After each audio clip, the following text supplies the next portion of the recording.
ada writing pad juga ketinggalan, saya nggak bisa lupa membawa, sehingga nanti saya lebih banyak ngoceh gitu ya sama ngajak diskusi kalian.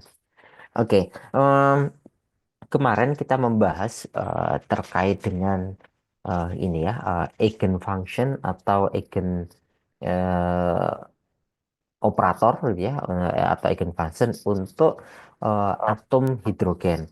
Di mana atom hidrogen ini atom yang cukup sederhana karena atom ini hanya memiliki satu elektron gitu ya.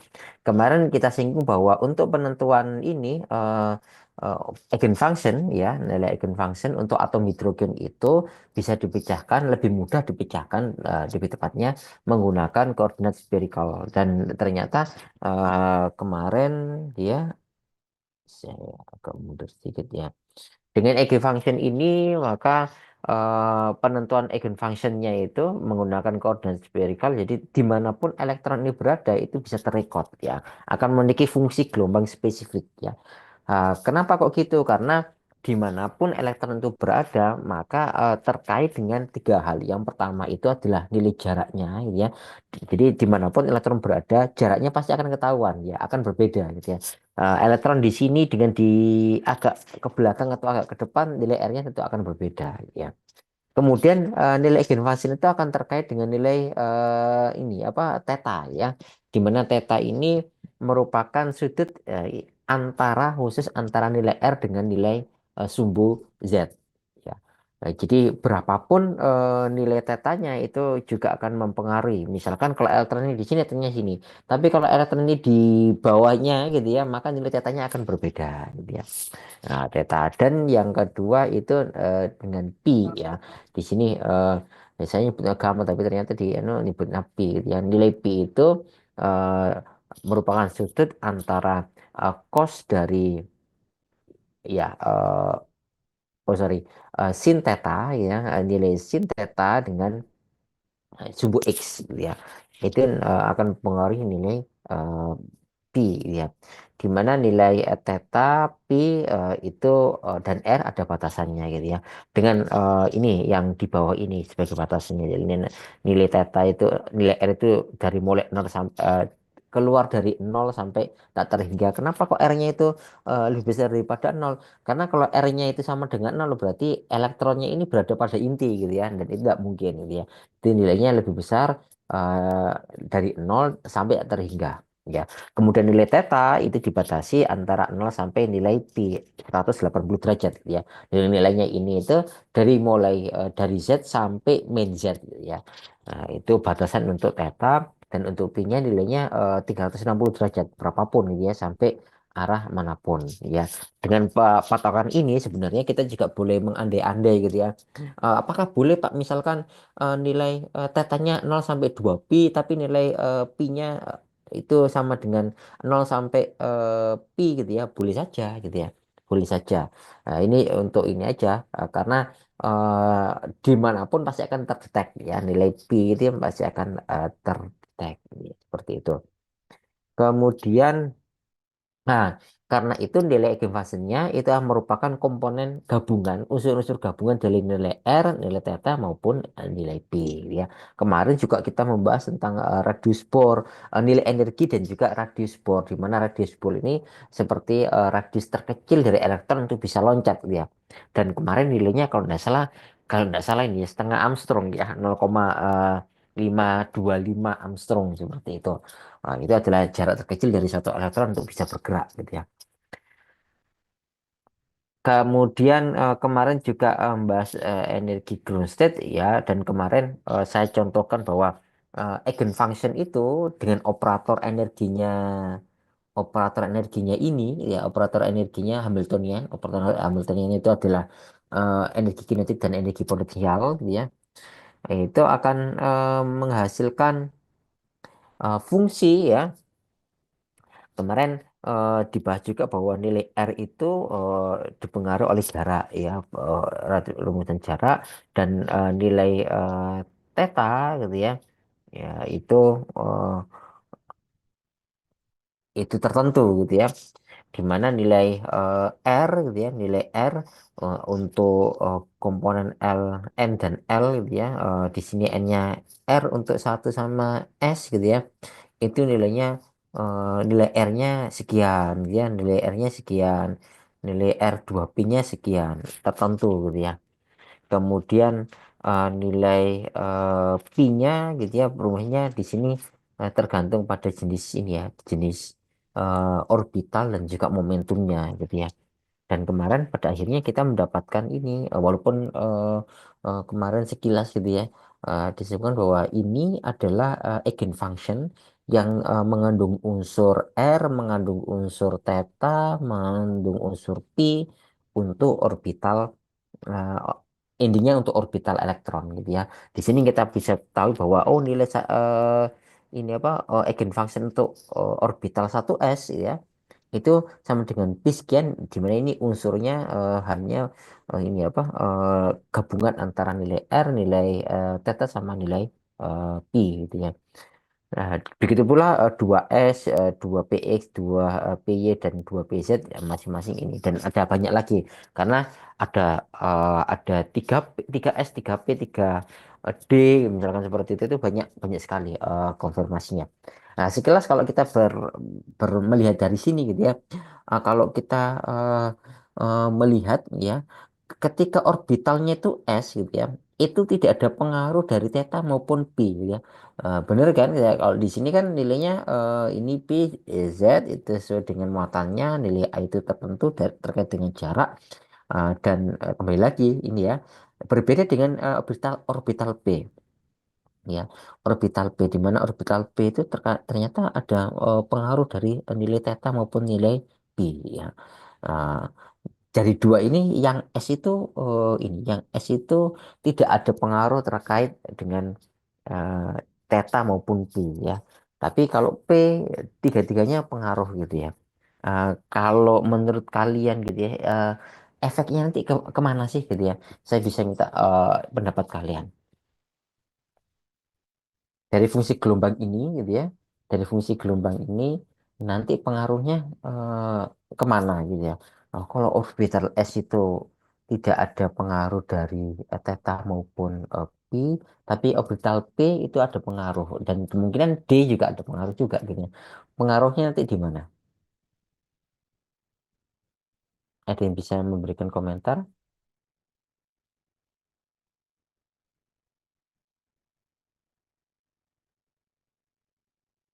Kalau ada theta sama cos itu kan menunjukkan adanya sudut ya. Dan ya dilihat lagi di sini gitu ya. Dilihat lagi ke belakang gitu ya. Ya, ya, kalau ternyata nilai tetanya itu keluar, nilai pi-nya itu keluar, berarti kan sesuatu itu tidak berada pada tidak nol ya, tidak tidak para ada nilainya ya, ada nilai ini berarti dia tidak mungkin ke sumbu Z, ada nilai ini berarti dia tidak ada uh, ada pengaruh di sumbu uh, X gitu ya. Endingnya nanti kemana? Boleh menjawab sembarang.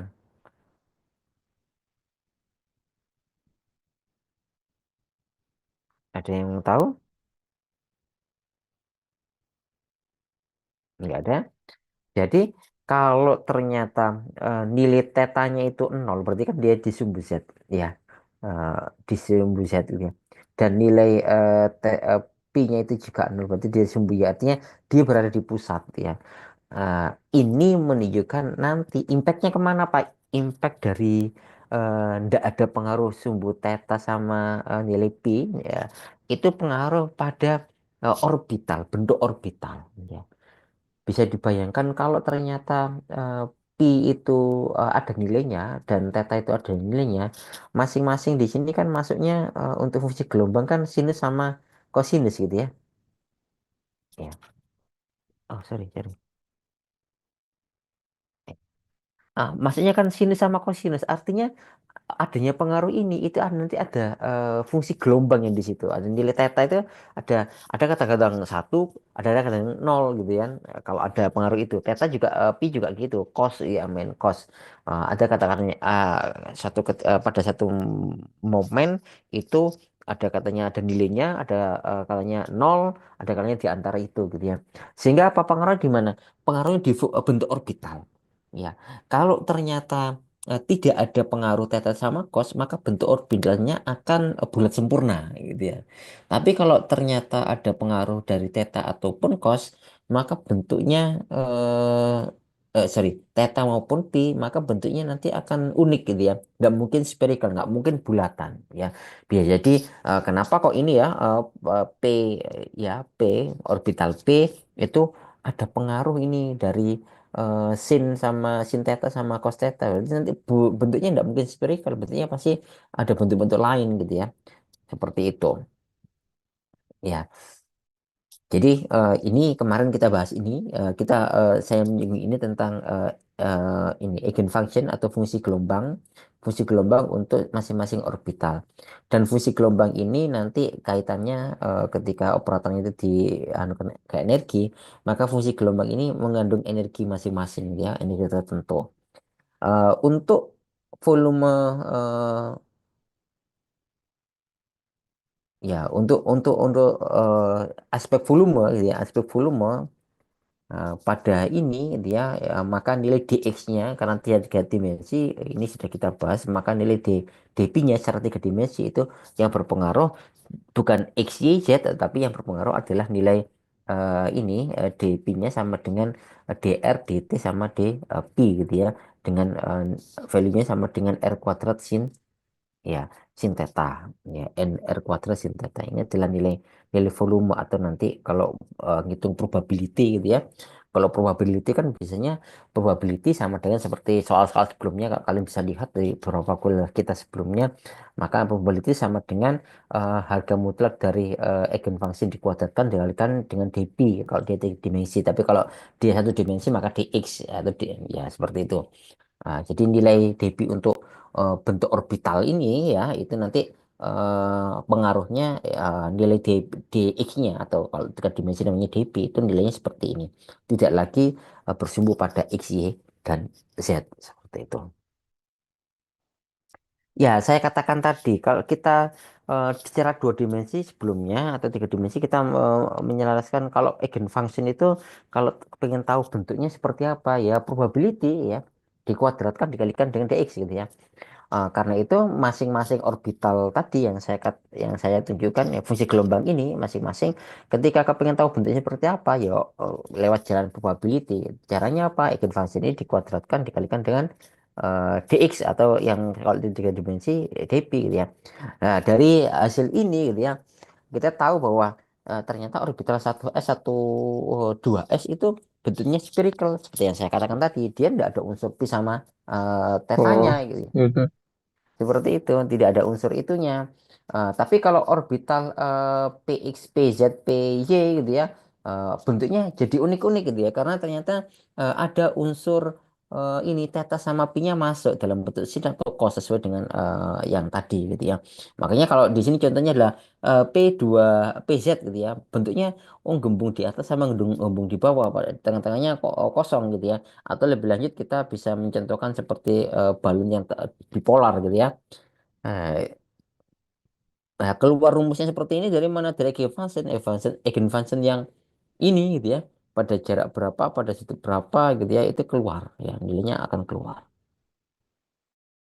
Seperti itu. Jadi ini sekali lagi ini tujuannya tadi menunjukkan iya bentuk orbital itu seperti apa ya. Bentuk orbital itu seperti apa. Sekarang pertanyaannya gini, pertanyaannya Pak, kalau bentuknya orbital eh, S itu bulat seperti ini, satu S atau dua S gitu ya. Contoh kasus dua S gitu ya. Eh, Posisi elektronnya di mana, Pak? Gitu ya. Apakah sepanjang ini, sepanjang Di mana-mana pokoknya aja ada di ruangan itu gitu ya. Atau misalkan yang P gitu ya. Pak, kalau orbital PZ, Pak, kalau orbital PZ, itu kan ada dua gitu ya. PZ, nilai PZ. Apakah elektronnya itu posisinya di mana, Pak? Apakah elektronnya segede ini gitu ya? Atau dia menempati eh, ini ya di atas atau menempati di bawah atau berada di mana? Saya bisa ini nggak minta pendapat kalian. Kalau orbital ini ya PS gampang mungkin ya. Kalau PZ ini ya orbital PZ dia elektronnya di mana sih? Di yang atas ini atau yang bawah atau semua ya, di sini tuh isinya elektron gitu ya? Atau elektronnya ya segede gini Pak gitu ya? Silakan memberikan komentar menurut kalian.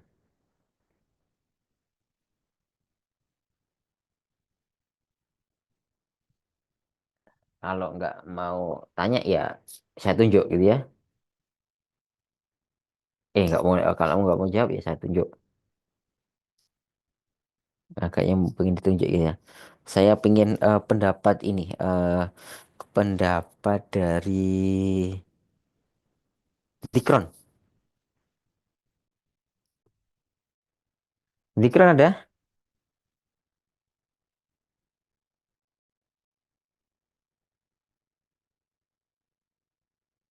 Oh, Dikron tidak ada ya?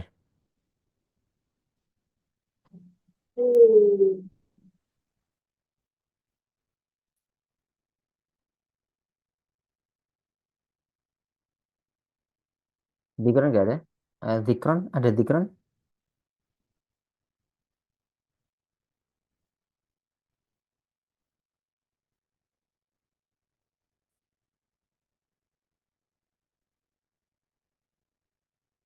Oh, Dikron belum. Kalau gitu, Suryanto ada? Suryanto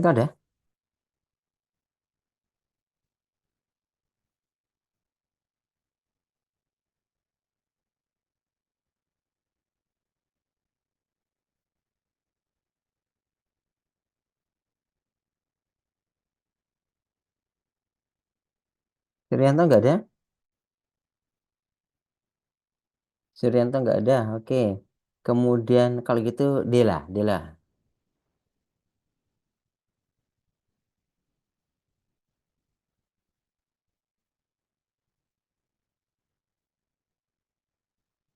Oh, oh, Dela, Dela. Ini saya minta pendapat ya, Dila. Kalau bentuk orbitalnya itu semacam 2P gitu ya. 2P ini, 2P. Ini ada ngejumbung di sini sama di atas itu. Elektronnya letaknya di mana? Di atas atau di bawah atau ya sepanjang ini semua gitu itu elektron. Gimana, Dila? Menurutmu?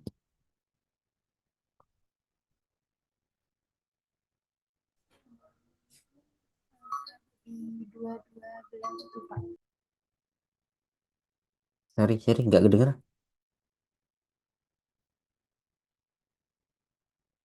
Di mana, Dila? Nggak dengar? Nggak apa-apa salah. Jawab aja. Mungkin berada di dua belah itu, Bapak. Ya, kalau ada elektron gitu ya, kalau ada elektron P1 gitu ya, elektronnya berada di dua-duanya ini ya. Oke, terima kasih. Kemudian yang lain, saya ingin pendapat dari ini, Talita, Talita Arci Karisa. Menurutmu gimana? Apa sama seperti Dela gitu ya, atau ada pendapat lain? Hmm, menurut saya sama Pak di sekitaran situ. Di sekitaran sini, kalau boleh milih di atas atau di bawah gitu ya, kapan dia di atas atau kapan dia di bawah? Kurang tahu. Kurang tahu. Baik. Oke, kita coba pendapat dari Rafika.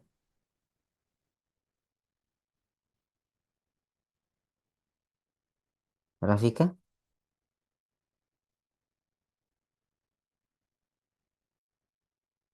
Rafika ada gak? Kok hilang?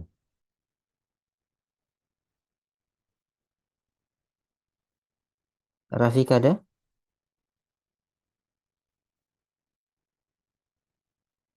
Oh, Rafik nggak ada.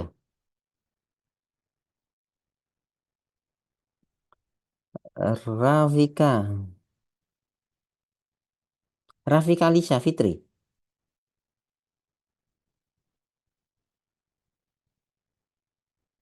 Oke, kembali ke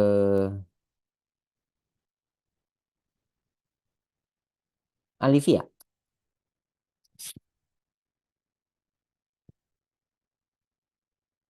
Alivia? Alivia ada?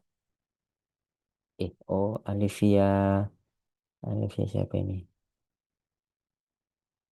Alivia K.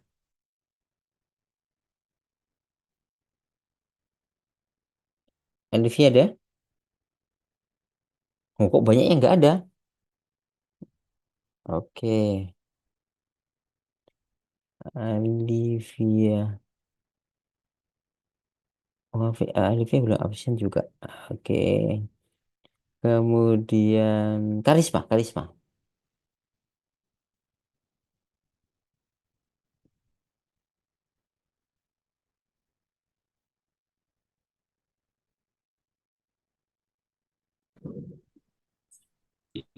Agak Kas- semua. Karisma? Karisma juga nggak ada. Oke, Karisma. Baik, oke. Jadi, kalau ada suatu elektron berada pada orbital, ya, kalau bentuknya bulat enak gitu ya, pokoknya di situ, Pak. Ya. Tapi kalau bentuknya itu ini mengelilingi bentuk orbitalnya itu nggak bulat, artinya dia kan misalkan yang 2P ini ada polar gitu ya.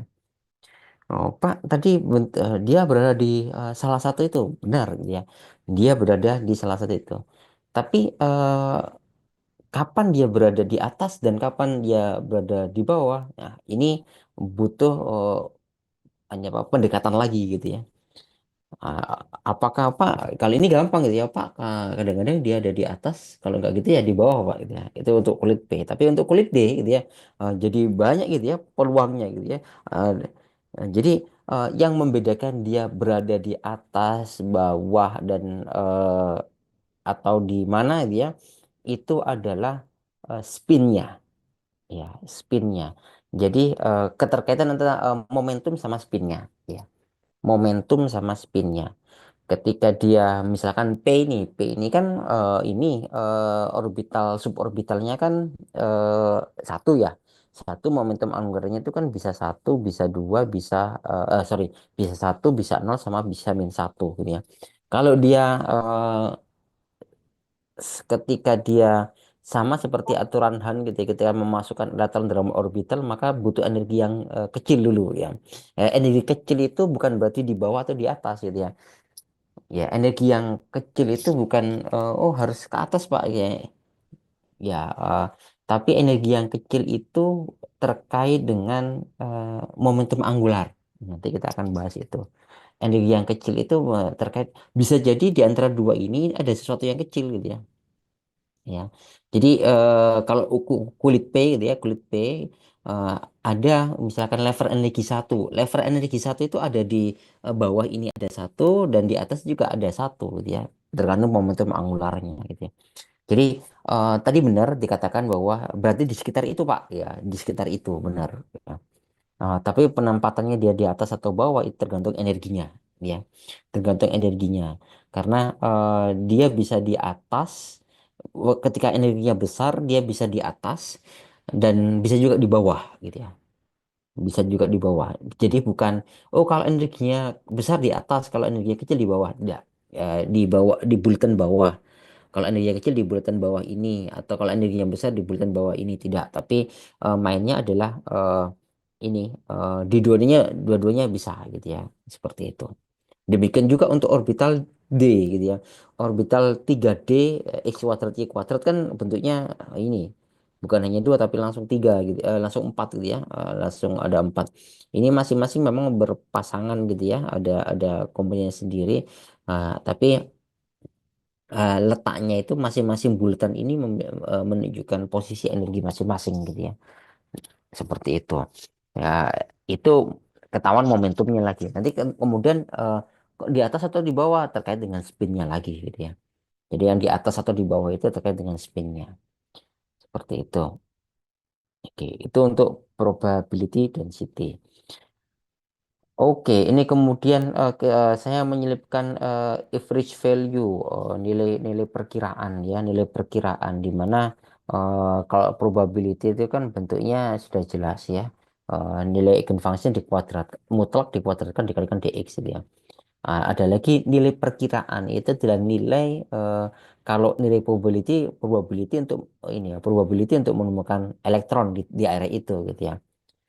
Kalau average value ini nilai eh, energi sebenarnya yang dianukan ya.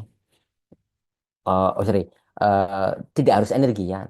Nilai yang dimungkin, nilai rata-rata lah, ya nilai rata-rata. Ya, nilai rata-rata value yang untuk ini.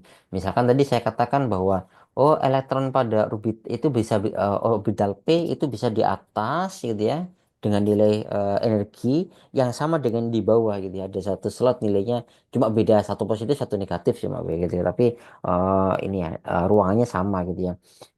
Nilai rata-rata ini gitu ya itu nilai yang menggabungkan rata-rata dari kedua eh, level energi itu gitu ya. Kemarin dan Pak Imam juga sudah ini dari Pak Imam sudah tahu bahwa nilai rata-rata itu average value itu nilainya eh, integral dari eigenfunction dikalikan dengan operator dikalikan dengan eigenfunction dikalikan dengan dB, di mana dB ini menunjukkan dx ya ada variabel yang ada pada nilai operator ini sama operator ini. Nanti kita akan kerjakan ini contoh besok waktu di kelas gitu ya. Jadi di sini ada bagaimana nilai tentukan nilai ini ya nilai perkiraan nilai rata-rata dari nilai z kuadrat gitu ya untuk orbital 2pz pada atom hidrogen ya. Pada atom hidrogen itu eh, ada ada orbital pz ya dan bagaimana nilai posisi z kuadrat ya nilai area z ya. Ni- Nilai area Z pada orbital PZ ini seperti apa? Itu yang ditentukan dengan nilai perkiraan. Ya, seperti itu. Nilai rata-rata perkiraan. Ya, ini ada hal yang penting yang di ini eh, yang ingin yang terkait dengan ini karena karena itu walaupun sudah diberikan di Pak Imam, saya ulas kembali seperti itu. Jangan lupa bahwa nilai perkiraan itu ada startnya itu untuk bilangan imajiner.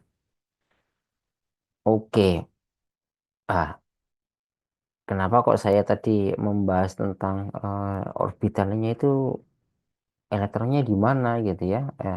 Di atas ada di bawah gitu ya? Karena apa? Ketika elektron itu berada pada suatu area orbital, di mana orbitalnya itu belum tentu bulat gitu ya. Itu pasti akan ada eh, gaya yang menyertai atau dan gaya ini pengaruhnya ke energi tadi ya, ke gaya yang mempengaruhi. Artinya apa? Artinya misalkan ada orbital ya, ada orbital yang 2p ini, ketika elektron posisi di sini dia bawah sama di atas itu nilainya berbeda. Karena apa? Gayanya berbeda. Ya, dia melingkar di situ. Tapi gayanya berbeda, energinya berbeda. Ya, kenapa kok timbul seperti itu? Bukankah orbital itu ya area dimungkinkan adanya elektron, jadi elektronnya di situ-situ aja gitu ya. Tanpa perlu memikirkan tentang gaya gitu ya. Gaya ini muncul gara-gara konsep momentum angular. Ya. Kalau kalian di fisika itu, saya yakin mengenal ada momentum angular itu bisa jadi perkalian antara nilai eh, R dengan nilai P gitu ya. Kalau saya punya bola, bola ini bergerak maka dia memiliki momentum ya, nilai P di mana P sama dengan massa dikalikan dengan kecepatan gitu ya. Massa dikalikan dengan kecepatan. Itu nilai momentumnya.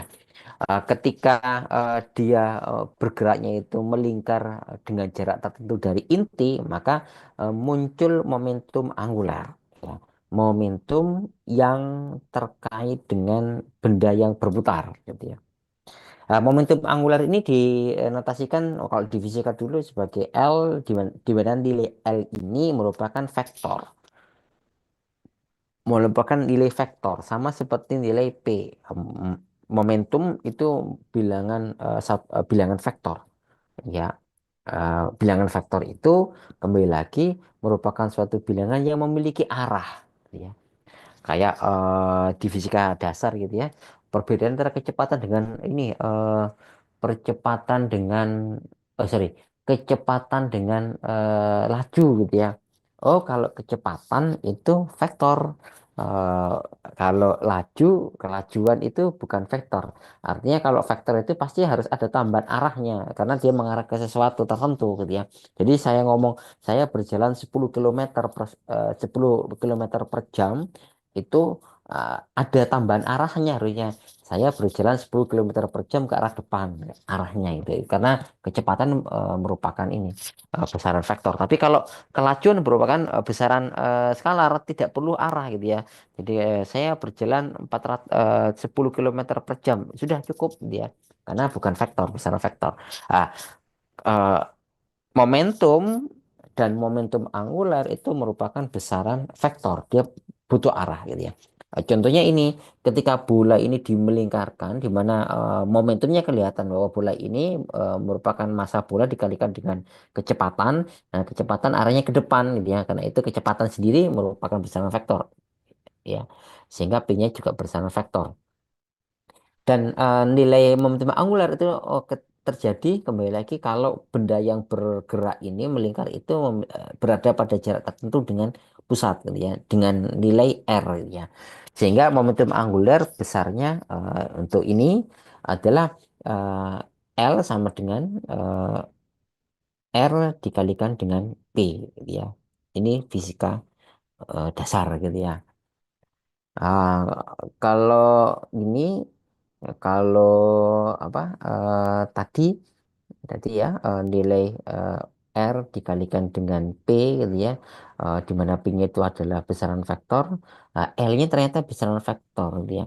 Ini kan berarti ini ya, ketika nilai L itu harus memiliki arah gitu ya. R itu harus memiliki arah gitu ya. Ya, L-nya itu harus memiliki arah gitu ya. Kalau sefahaman kalian ini, saya tanya lagi ke mahasiswa, nilai L ini berada di mana gitu ya? Berada di bola itu, gitu ya, dari bola itu atau dari inti, kemudian arahnya kemana? Ada yang ingat nggak kalau nilai ini apa? Momentum angular ya di fisika, dia arahnya seperti apa? Ada yang bisa jawab nggak?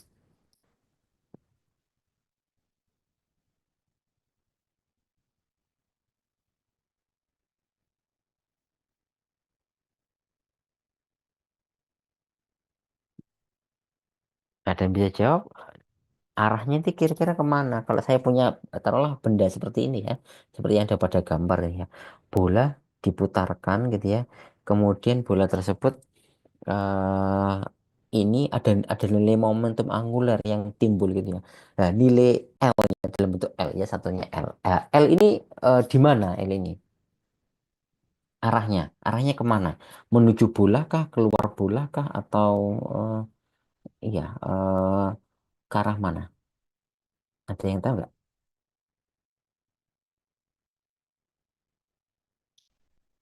Harus juga ditanya ini, disebut, ditanya namanya.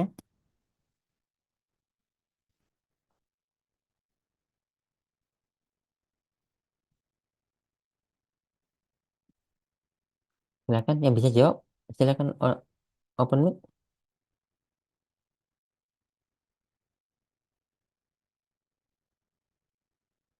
Dari pusat mulanya, Pak. Sorry, dari mana, Siti? Dari pusat bolanya. Dari pusat bulannya ya. Dari pusat bulannya ini ke mana?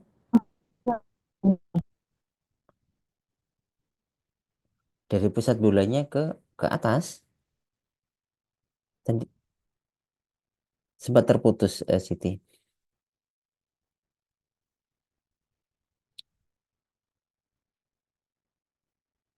Dari pusat bulannya intinya ya, dari pusat bulannya. Ada yang lain? Ada yang lain? Ini saya minta konfirmasi ke Karin Eka Wulandari. Hadir Bapak. Mm-mm. Karin, ketika nilai momentum angular itu arahnya kemana ya?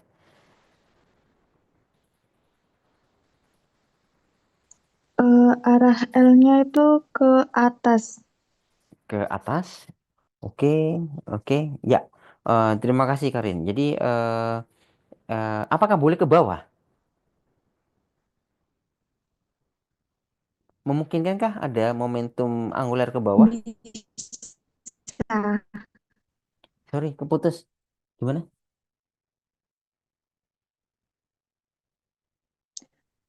Kalau ke bawah itu arah putarannya searah sama jarum jam. Boleh, oke, baik, terima kasih. Tepat sekali gitu ya. Jadi yang namanya momentum angular itu nantinya tergantung pada putaran dari objeknya. Putarannya arahnya kemana? Arahnya tidak pada bola itu, tapi dari intinya gitu ya. Jadi kalau boleh saya gambarkan, jadi momentum angular untuk yang ini, yaitu ini arahnya ke atas sini ya, bukan pada intinya. Jadi arahnya ke atas. Sorry. Ah,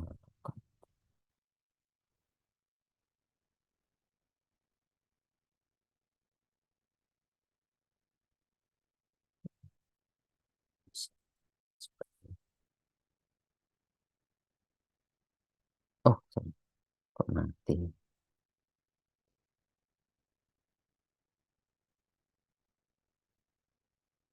Jadi arah dari ini arahnya ke atas ke sini. Ya, ini adalah nilai L gitu ya. Ini adalah nilai L. Nah, kenapa kok ngarah ke atas? Karena momentum yang ada pada bola ini, arah momentum juga berpengaruh gitu ya. Kalian pernah melihat gitu ya, satu mungkin video atau di YouTube gitu ya. Kalau kita ini, kalau ada ini di kampus gitu ya, cerita di kampus luar negeri, ada orang bawa roda gitu ya, di mana ada di sumbunya itu ada pegangannya gitu ya. Ketika roda itu tuh berputar, sumbunya dipegangi dua-duanya gitu ya, ada janganan, ada pegangan di dua-dua itu stabil gitu ya. Tapi ketika kita melepaskan satu tangan kita gitu ya, kemudian ini diputar gitu ya, maka otomatis kita akan ini ya mengikuti arah itu ya, ke kiri atau ke kanan sesuai dengan putaran itu ya. Ini selain juga gaya tangensial ya, tapi ada momentum angular ini ya, gaya tangensial juga ini apa, gaya sentrifugal lah ya. Yang itu pengaruhnya nanti di momentum. Jadi putaran itu memberikan efek gitu ya. Putaran itu memberikan efek.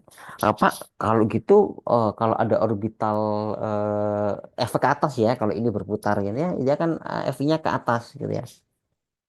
Nah, efek ke atas ini wujud dalam bentuk momentum angular itu memberikan dorongan gaya gitu ya. Dorongan gaya. Karena itu kalau semakin dekat dengan inti gitu ya, bukan semakin dekat sama inti, ketika dia semakin orbital itu eh, ini apa bentuknya tidak spherical gitu ya, maka di area yang tidak spherical itu masing-masing area itu memiliki perbedaan energi momentum angular gitu ya. Karena tadi itu ada dorongan dari perputaran elektron gitu ya. Ya maksud saya seperti ini, ketika elektron di sini, sorry, ketika elektron itu berada di sini akan berbeda dengan elektron yang ada di sini. Karena apa? Di sini gayanya besar gitu ya, momentum angularnya besar. Demikian juga di sini, ketika area di sini sama di ujung. beda ini ya, tekanannya beda karena momentum angularnya akan berbeda gitu ya. Nah, di samping ini momentum angular ini terkait dengan eh, rotasi dari suatu bola itu, momentum angular juga bisa bernilai kalau dia itu berputar dia. Kalau ini berevolusi, kalau ini berotasi. Ketika satu bola itu berotasi, gitu ya, maka muncul juga momentum angular, gitu ya, di mana nilai momentum angular itu sama dengan massa kalau di ini ini apa impuls ya. Nilai momentum angularnya ketika dia dalam bentuk spin akan jadi sama dengan impuls dikalikan dengan kecepatan angular ya. Ini sama seperti rumus fisika untuk momentum angular, nilainya itu sama dengan M dikalikan R kuadrat, M dikalikan beda-beda ya, di mana momentum angular itu sama dengan impuls dikalikan dengan kecepatan ya. Nah, ini kalau bendanya itu berputar, dia berotasi, maka juga mengeluarkan momentum angular. Ya, dua-duanya momentum angular, tapi yang satu itu gara-gara dia bergerak tidak di satu titik gitu ya, dia bergerak pada sumbu bidang tertentu, ya satu itu bergerak hanya bergerak di satu titik ya, di satu arah gitu ya, di satu sumbu ya, yang ini berevolusi, yang ini berotasi.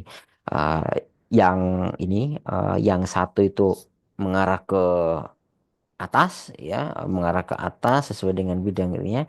Yang satu itu bisa juga mengarah ke atas atau ke bawah, tapi gara-gara dia berotasi, yang ini berevolusi. Ya, teori momentum angular ini yang menjadikan banyak konspirasi terkait ini eh, tata surya kita gitu ya. Misalkan seperti ini.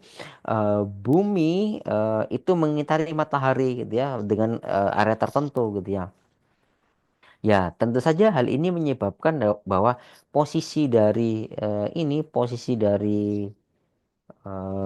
matahari dia, kedudukan matahari akan berpindah gitu ya, karena dia memiliki momentum angular gitu ya. Misalkan kalian bayangkan bahwa ada matahari di sini, bumi itu mengelilingi gitu ya, gara-gara mengelilingi dan tidak hanya bumi, maka tata surya itu bergerak gitu ya, tidak pada posisinya, bergerak pada area tertentu ya.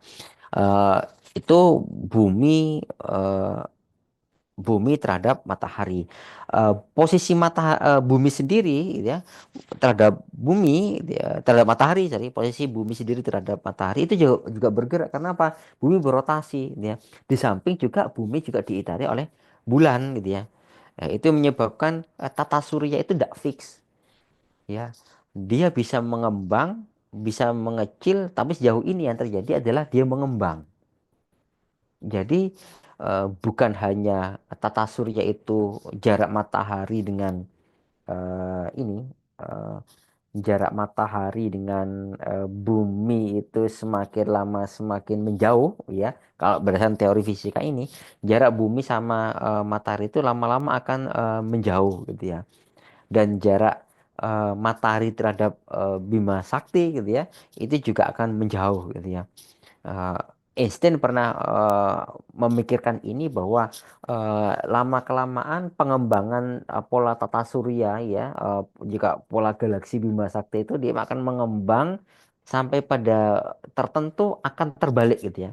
Jadi eh, pada sistem tertentu nanti ketika semua mengembang itu yang terjadi ada misalkan ini ya, bumi terhadap matahari. Bumi mentari ini dia lama-lama mengembang gitu ya. Jarak matahari dengan bumi semakin jauh, semakin jauh, semakin jauh. Pada kondisi tertentu, ketika interaksi sudah limit antara bumi sama matahari gitu ya, yang terjadi kebalikannya gitu ya. Semakin rapat, dan kalau itu terjadi gitu ya, kalau itu terjadi, arah putaran bumi ini akan berbalik. Nah, jadilah kenyataan bahwa ada matahari terbit dari timur gitu ya. Dan apakah itu sudah kiamat? Kalau dari aspek ini itu masih awal kiamat ya, walaupun akan banyak kehancuran gitu ya. Tapi core kiamatnya masih belum, karena pasti akan ada perubahan gitu ya. Matahari terbit dari timur itu baru awal, karena apa? Matahari ini apa? Berrotasinya sorry, bumi berotasinya, berevolusinya terbalik gitu ya. Ah, dia masih ini paling ya kita kaget aja ada beberapa akan ada beberapa satwa yang ini pergantian musim dan lain sebagainya karena perubahan matahari terbit dari timur gitu ya. Eh, sorry, matahari terbit dari barat ya, matahari terbit dari barat gara-gara itu. Tapi yang terjadi ada kalau tadi itu arah spinnya itu dia ke kiri itu ke atas misalkan. Kalau dia kebalik ke kanan kan berarti arahnya kan ke bawah gitu ya. Artinya kebalikannya lama kelamaan matahari itu matahari bumi dan matahari itu akan mendekat gitu ya, mendekat, bumi akan dan matahari akan mendekat, dan ini yang ini bisa jadi awal kehancurannya itu di situ ketika pada jarak tertentu tiba-tiba jarak bumi dengan matahari itu ini apa kacau gitu ya ternyata. Nah, ini yang tekanannya tambah tinggi gitu ya, itu yang menyebabkan kehancuran bumi kalau kalau dari teori ini ya, momentum angular ini gitu ya. Oke, saya tidak membahas kiamat lebih lanjut walaupun ini ya saya dan kalian belum sholat maghrib ini ya. Eh, tapi sedikit nanti kita akan bahwa teori revolusi dari matahari sorry bola ini kita adopsi pada elektron, karena kenyataannya elektron dalam orbit itu bergerak, ada partikel bebas dalam kotak kan gitu kan.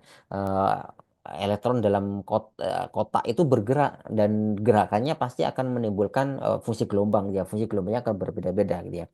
Dan gerakan elektron gitu ya ketika kita adopt ini itu nanti akan yang membangun orbital gitu ya.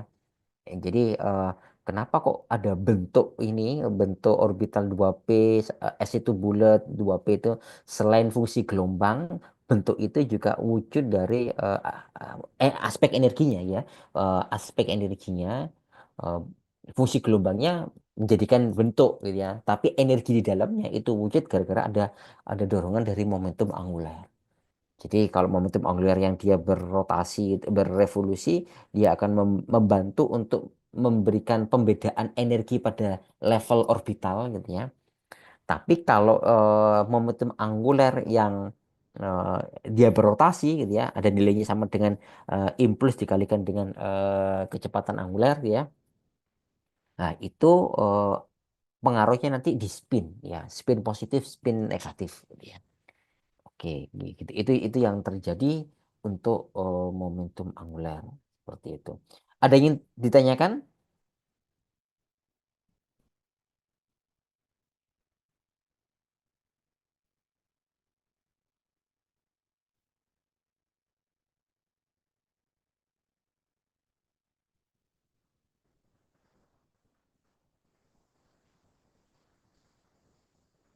Oke, tidak ada yang ditanyakan. Oke, kalau gitu saya coba bantu untuk ini ya. Coba membantu untuk absensi gitu ya. Saya mohon konfirmasi sebentar. Adela Fitriasari, Hadir ada? Bapak. Oke. Aji,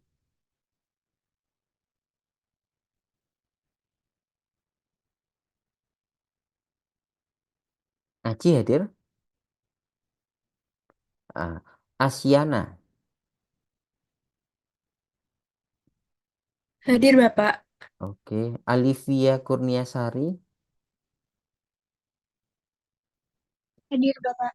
Tadi kamu nggak jawab Olivia ya? Oh ya, tadi saya sempat keluar, Pak. Mohon maaf. Saya kira yang dipanggil Alivia Nuraini. Mhm. Anugrah Danava. Anugerah nggak ada. Ariel Fahrezi. Oke. Alivia Nuraini. Hadir, Hadir kah? Pak. Oke. Kemudian Asmaul Husna. Sorry, Asmaul Husna benar. Hadir, Pak. Oke. Barizatun Nafsi. Hadir, Pak. Oke, kemudian Dela Puspitasari.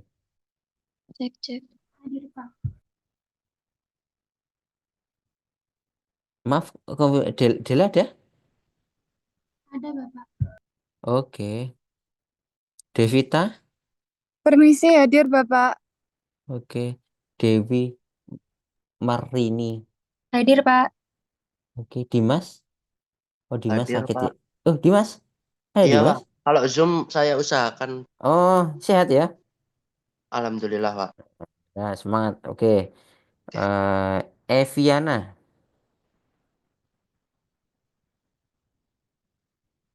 Eviana ada? Oke. Falah. Hadir, Pak. Kemudian V. Colby. Hadir, Pak. Oke. Kemudian Khoiri Atul Maf'ulah. Hadir, Bapak. Oke. Karisma. Hadir, Bapak. Karisma tadi nggak jawab, mah. Zikron Hakiki.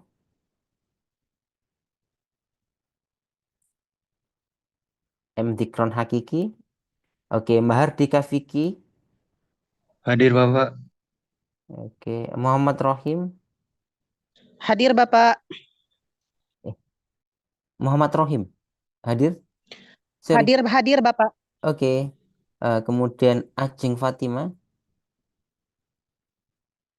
Oh, sorry. Putri Ajeng Fatima. Putri. Oke. Putri. Oke. Valdika. Valdika ada? Oh, oke. Valdika ada di grup kan ya? Oh, nanti saya cek. Rafika. Rafika ada? Nggak ada. Hadir, Pak. Oh, oke. Rivaldi. Saya hadir, Pak.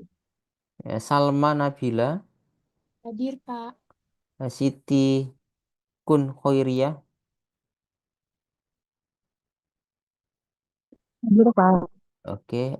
Sukma. Sukma Berliana. Suryanto. Suryanto ada. Sahrofi Darham. Syahrofi nggak ada. Kemudian Sazana Alifiatu Husna. Alfia. Ya, Alfiatu Husna. Ada? Sazana. Yonanda. Hadir, Pak. Oke. Baik. Kayaknya itu untuk hari ini.